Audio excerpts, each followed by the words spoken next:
Bienvenidos a GlocalMed, medicina global aplicada a la realidad local.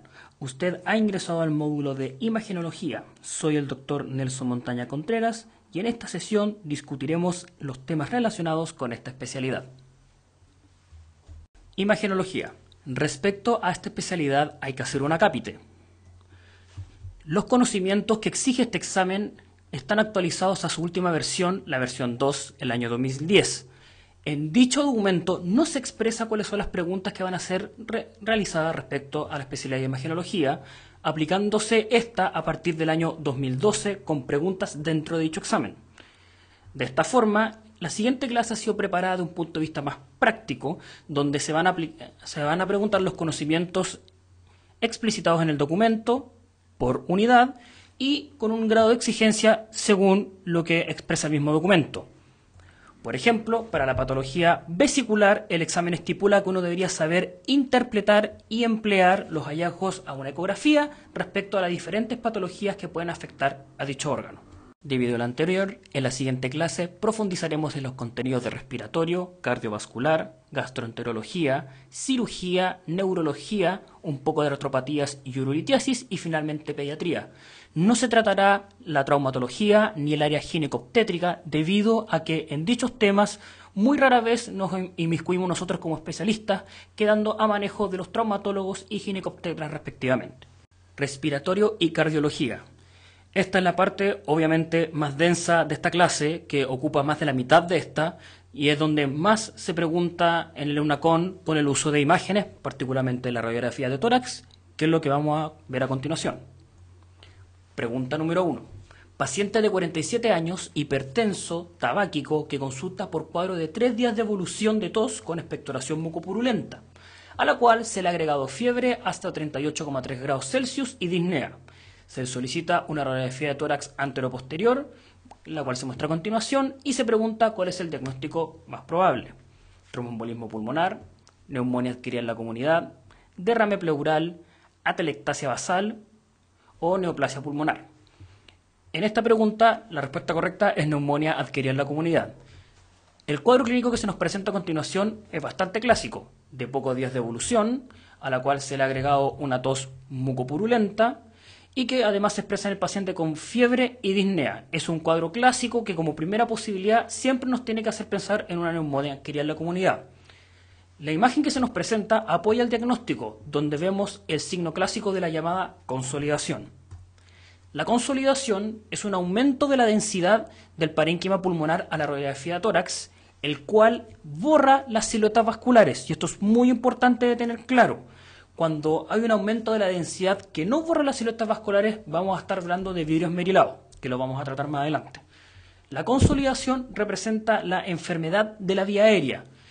El relleno de esta vía, que puede ser por pus, células tumorales, agua, inflamación, células inflamatorias, puede ser por muchas causas. La más clásica y la más probable en este cuadro particular que se nos está preguntando es que haya relleno por pus de los alvéolos debido a una infección bacteriana. Siguiente pregunta. Paciente de 26 años, estudiante de medicina, que consulta por cuadro de 10 días de evolución caracterizado por rinorrea, tos y leve disfonía, y ahora se ha agregado hace 3 días fiebre de hasta 38 grados Celsius y expectoración mucopurulenta. En este caso se nos pregunta cuál es el agente etiológico más probable.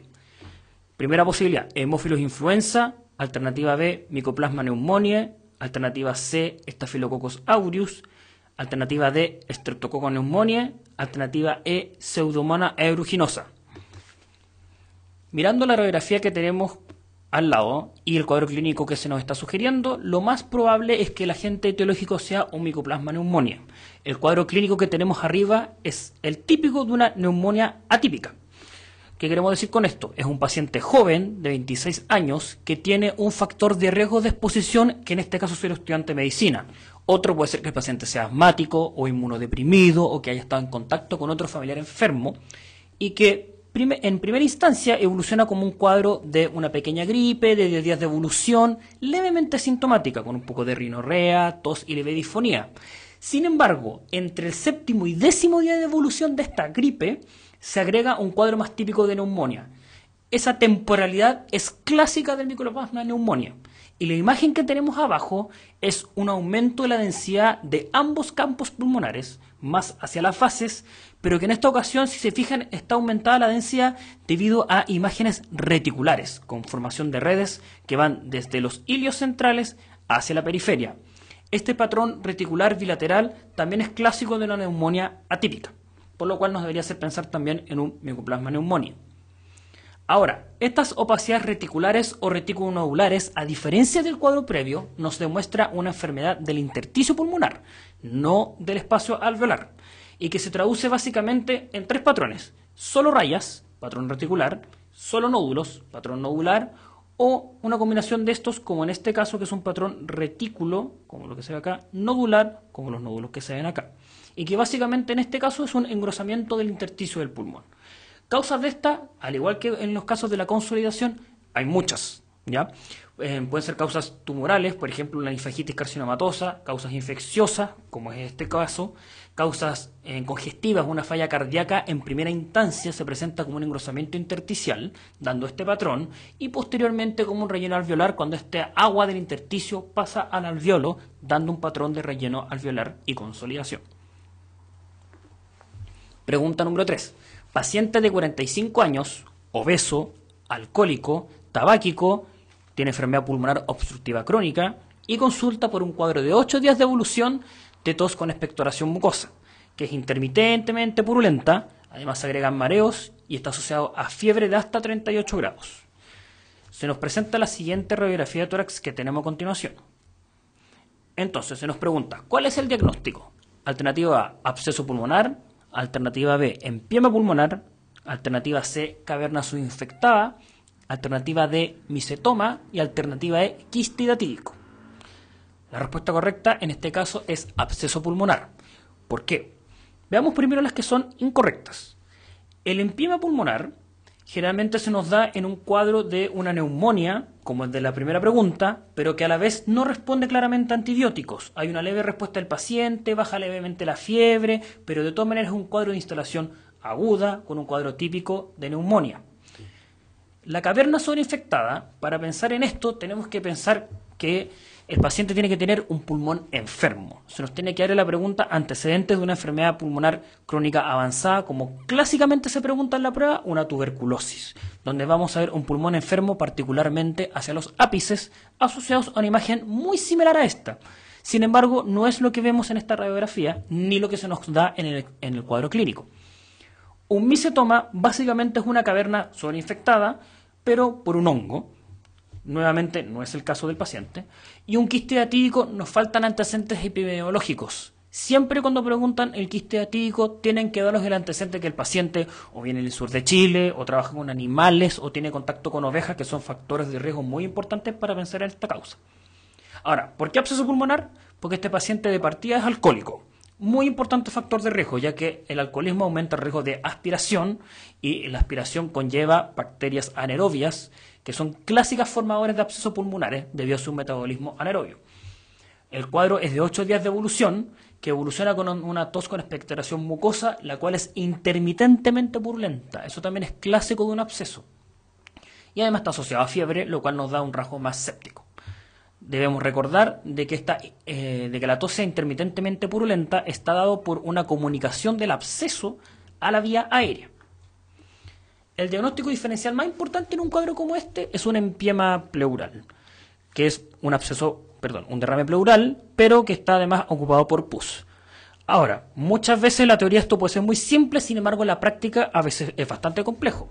En el lado izquierdo tenemos una radiografía y un escáner de un paciente que tiene un absceso pulmonar, mientras que en la derecha tenemos una radiografía y un escáner de un paciente que tiene un empiema. Si se fijan en las radiografías y en los escáneres, las imágenes son bastante similares y hay algunas claves para poder diferenciarlas, mucho más fáciles de evaluar el escáner que la radiografía, que son la morfología. El absceso generalmente tiene una morfología redondeada, bien ovalada, mientras que el empiema tiene una morfología más lenticular o biconvexa. Además, los márgenes justamente de la lesión en el caso del absceso forman un ángulo bajo 90 grados con la pared torácica, mientras que en el empiema es un ángulo por sobre los 90 grados con la pared torácica.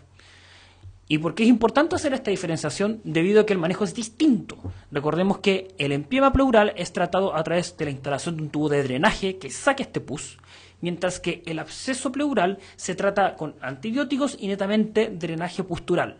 Recordemos de que el absceso pulmonar es el único absceso del cuerpo que no es tratado quirúrgicamente, sino que es netamente con cambios de la postura del paciente. Siguiente pregunta. Paciente de 13 años, obeso, encontró con psicólogo por trastorno ansioso inespecífico, consulta por cuadro de moderada disnea, dolor tipo puntada de costado izquierda y tos seca asociado a baja de peso de 12 kilos en 3 meses. El examen físico se objetiva murmullo pulmonar que se encuentra disminuido de manera bilateral, solicitándose una radiografía de tórax que es la que tenemos a continuación. ¿Cuál es el diagnóstico del paciente? Trastorno ansioso, neumotórax, crisis asmática, derrame pleural, tromboembolismo pulmonar. En este caso, el diagnóstico es el de un derrame pleural, pero queremos hacer el acápite que es un derrame pleural bilateral, es a ambos lados. ¿Cuáles son los antecedentes que nos invitan a poder dar este diagnóstico? De partida, el paciente tiene una moderada disnea con un dolor tipo puntada de costado. Eso es clásico de un derrame pleural, lo cual se asocia a una leve sintomatología con tos seca y baja de peso. Además, al examen físico encontramos un murmullo pulmonar disminuido de manera bilateral, lo cual apoya el diagnóstico. Y en la imagen lo que estamos viendo es un aumento de la densidad de ambos campos pulmonares, más a la izquierda que a la derecha, que opacifican ambos campos de una manera bastante particular que nos hace pensar en derrame, que es lo que vamos a puntualizar a continuación. Generalmente el derrame pleural tiende a ubicarse en los sectores dependientes del tórax. ¿Qué quiere decir con esto? De que como es líquido que fluye, la morfología que va a adoptar va a depender de la postura que tenga el paciente. No es lo mismo un derrame en un paciente que esté parado a que esté acostado. Y generalmente lo que se hacen con estos pacientes es estudiarlos a través de una toracocentesis, realizar un examen citológico del líquido y esto nos permite luego aplicar los criterios de Light para saber si este derrame es exudado o transudado. La morfología del derrame pleural depende de la cuantía del derrame y la posición del paciente. Recordemos de que para que un derrame pleural sea evidente en una radiografía de tórax, generalmente tienen que haber unos 300 centímetros cúbicos para que sea visible, mientras que en un escáner aproximadamente de 10 a 15 centímetros cúbicos. La morfología clásica de un derrame pleural, que está descrita en un paciente de pie, que es la imagen que tenemos abajo a la izquierda de la diapositiva, es una imagen en semiluna, donde el extremo medial de esta es más inferior que el extremo lateral y sigue una forma convexa. Sin embargo, como podemos ver en este mismo paciente, al ir cambiando la posición del paciente a una posición Fowler y finalmente una posición supina, el líquido se mueve y cambia su morfología ocupando casi toda la cavidad del hemitórax y finalmente depositándose los segmentos posterolaterales de esta misma cuando el paciente se encuentra en un decúbito supino. Respecto a los derrames pleurales, es importante puntualizar los tumores evanescentes. La causa más frecuente de estos ocurre por una falla cardíaca congestiva y recordemos que los tumores evanescentes no son tumores. Básicamente es un derrame pleural enquistado de la fisura menor pulmonar, dando esta imagen clásica que se describe como lenteja o como limón, que es una imagen biconvexa proyectada a nivel de la fisura menor. Estos derrames no fluyen, por lo tanto no cambian con las posiciones del paciente. Recordemos que cuando nos encontramos en un caso como este, la primera conducta que debemos seguir es solicitar exámenes previos, ya que si esta imagen no aparece en una radiografía de tórax previa de hace aproximadamente 3 semanas, es bastante difícil que sea un tumor.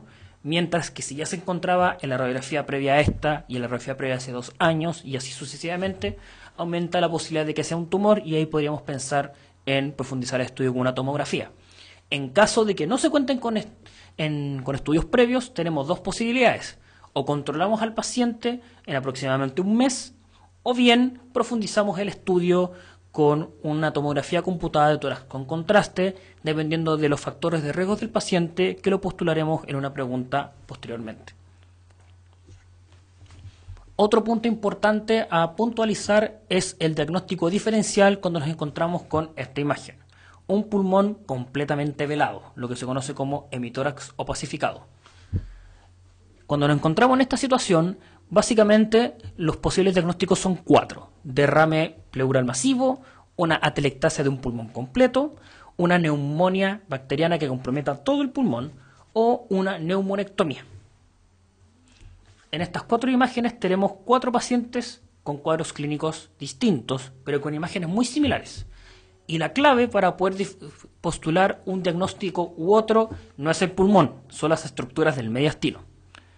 En la imagen superior izquierda tenemos un paciente con un pulmón completamente velado y que tiene el antecedente de ser asmático.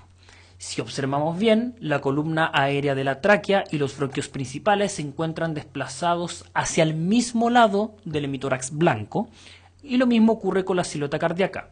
Recordemos de que por mucho que uno rote las proyecciones posteroanteriores de tórax, es muy difícil de que la columna aérea y el corazón se encuentren a la izquierda de la columna vertebral.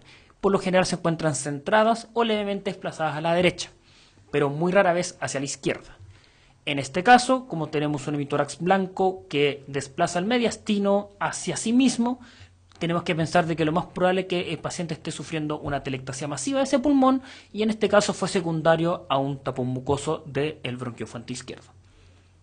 En el caso superior derecho tenemos nuevamente un paciente con un pulmón completamente velado, pero este paciente tiene el antecedente de tener una tuberculosis.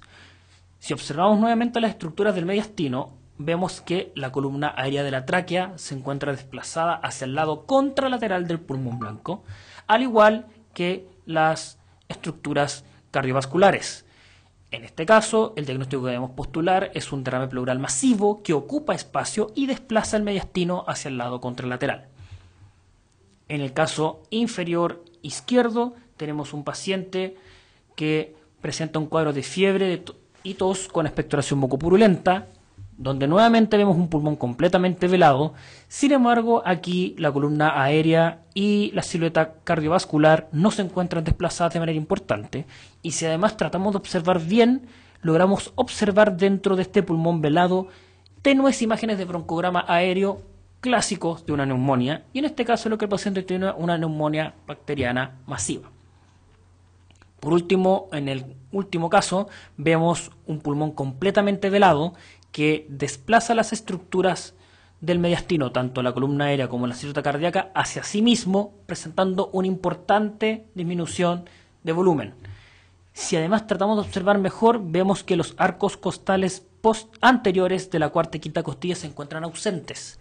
Explorando antecedentes quirúrgicos del paciente, nos encontramos con que se le ha retirado el pulmón derecho debido a la presencia de un adenocarcinoma. Generalmente, en este contexto, no es tan difícil hacer el diagnóstico, observándose más dificultad en los primeros 3 casos. Por lo tanto, recordemos, cuando vemos un paciente que tiene un hemitórax completamente velado, tenemos que fijarnos en el mediastino. Si el hemitórax velado desplaza las estructuras del mediastino hacia sí mismas, es una atelectasia masiva. Si el hemitórax velado desplaza las estructuras del mediastino fuera de él, es un derrame pleural. Y si ese mediastino, ese pulmón completamente velado, no desplaza las estructuras del mediastino y además presenta broncograma aéreo, lo más probable es que sea una neumonía. Siguiente pregunta. Hombre de 33 años, eutrófico, que relata que en forma súbita presenta dolor en hemitórax derecho asociado a importante disnea, que es progresiva y que se instaló mientras realizaba actividad deportiva. Acude a servicio de urgencias y el examen físico destaca ausencia de murmullo pulmonar derecho. Se realiza la siguiente radiografía de tórax, que es la imagen que tenemos acá.